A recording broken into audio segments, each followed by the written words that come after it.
ठाकुर जी गए, ओ भैया कौन हो भैया तुम? यमुना जी बोली हम श्याम सुंदर। ठाकुर जी बोले श्याम सुंदर तो हम हैं। बोले तुम नकली भेलू पियाओ, असली हम हैं।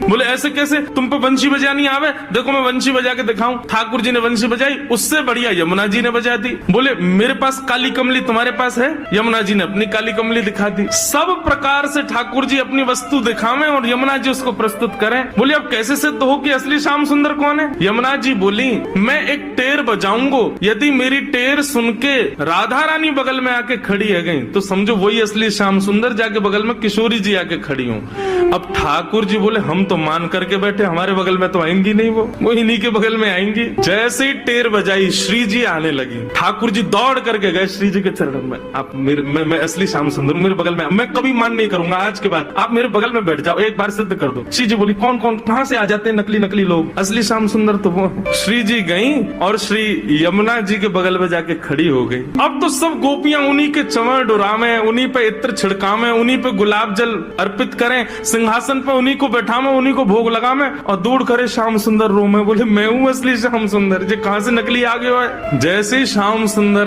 रुदन करने लगे, श्री जी बोली अब ठीक है, अब मान खत्म हो गया है, अब आप बुला लो। तब यमुना जी गई, बोले श्याम सुंदर आप ही हो असली श्याम सुंदर? हम तो श्री यमुना जी, हम तो यमुना महारानी है। बस आपसे एक ही प्रार्थना है, आज के बाद वचन दो हमारी श्यामा जी को कभी कष्ट नहीं दोगे। तब श्याम सुंदर ने यमुना जी को वचन दिया। बोले आज से हम नियम लेते हैं कि जब ये मान करेंगी तब हम इनको मनाएंगे, और जब हमें कोई बात बुरी लग जाएगी तो वह भी हम इन्हीं से कह देंगे कि हमको ये बात बुरी लग गई है, मान करो आप ही, हमें ये बात बुरी लग गई, आप ही गुस्सा हो जाओ, फिर तब भी हम ही मना लेंगे। यमुना जी बोले हाँ बस यही नियम रखना, आप कभी मान मत करना, श्री जी ही मान करें।